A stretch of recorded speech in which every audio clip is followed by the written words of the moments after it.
Hello, my name is Kelly Sharda, RN, BSN student at Indiana State University. This presentation is about emergency disaster preparation for nurses. Disaster training and preparedness is essential for nurses.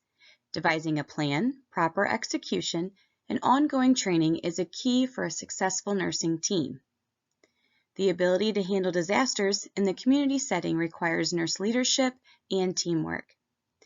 In this presentation, we will discuss different types of disasters, importance of preparedness, phases and plans for disaster training and implementation. Today's learning objectives are: name 3 types of disasters, understand disaster phases, explain why nurses are essential in a disaster, and identify nursing roles in a disaster. The PAR, our population at risk, are community members affected by a disaster in need of medical care.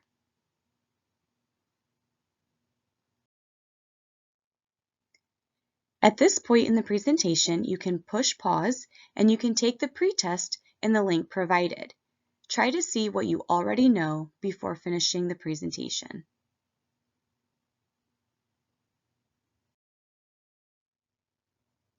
Types of disasters.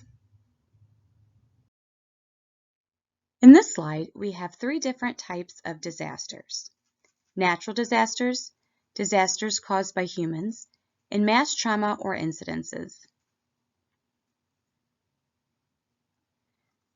Examples of natural disasters are tornado, flood, wildfire, earthquake, drought, severe storm, and a hurricane. Examples of disasters caused by humans would be an industrial accident, a transportation accident, riot, shooting, or acts of terrorism, and mass violence. Examples of mass trauma or incidents: disease outbreaks, mass community hysteria or fear due to an incident.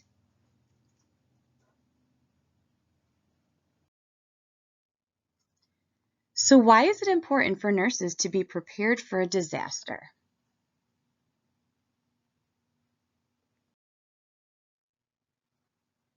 According to a study in the Journal of Emergency Nursing, nurses are essential for the health of communities.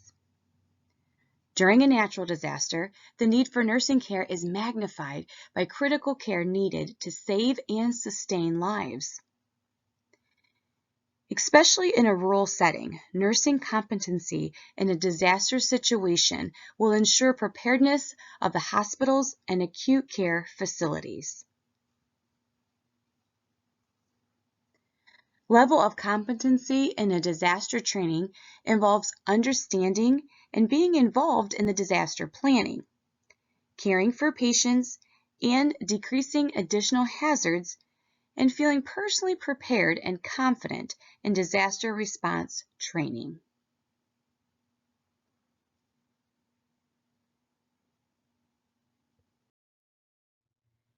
Phases of a disaster management program.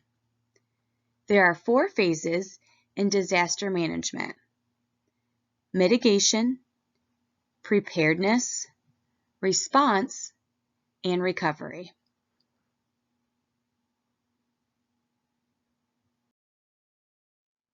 Let's dig a little deeper into the phases of disaster management.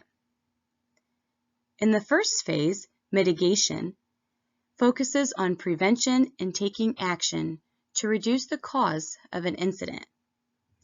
Some examples might include weatherproofing a building, reinforcement of property structures, creating water supply systems, and even obtaining insurance policies. In the next phase, preparedness, this involves planning and training for a disaster. Examples of preparedness are developing a disaster response plan, conducting disaster training, provide exercise drills and practice sessions with mock disasters, create a supply list of necessary supplies, and even doing a walkthrough looking for possible vulnerabilities.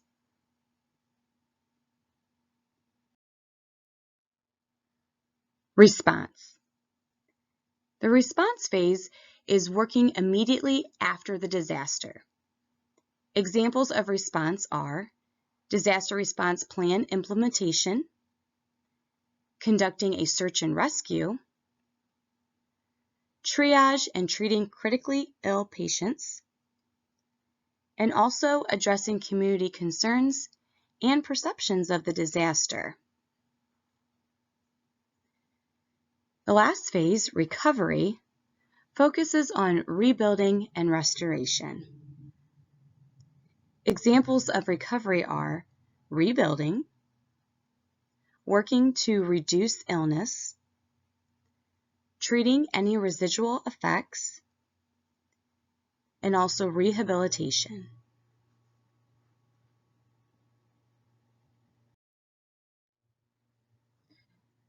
So what do nurses do during a disaster? What is their role?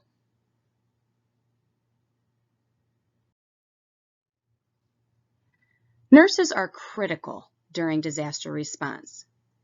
Nurses are working the front lines and usually encounter critically unstable patients that need immediate care.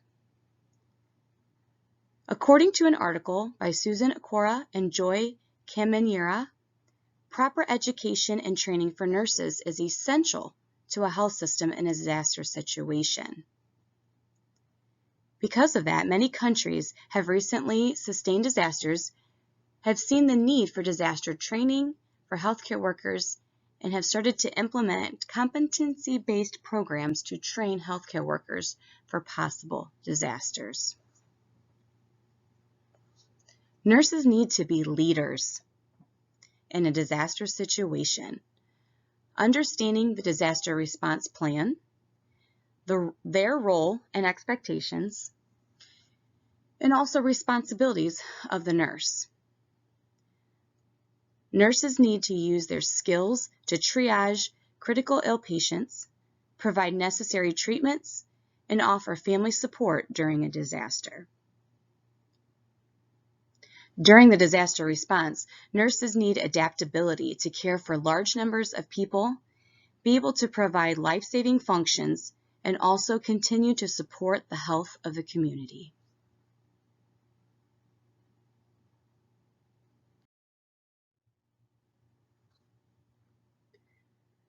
Nurses are essential to disaster response implementation. It is important to understand the phases of disaster management, develop a plan, work as a team, and continue to help your community during a disaster. Proper education, training, and certifications are needed to ensure that nurses are providing the best evidence-based care for critical ill patients. It is important for every nurse to maintain competency for disaster response and seek out programs for special training.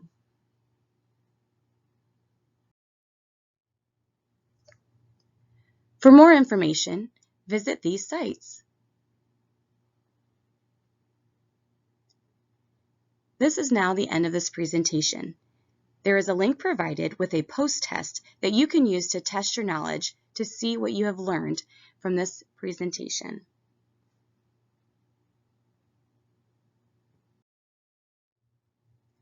Here are a list of references that I used to create this presentation. Thank you.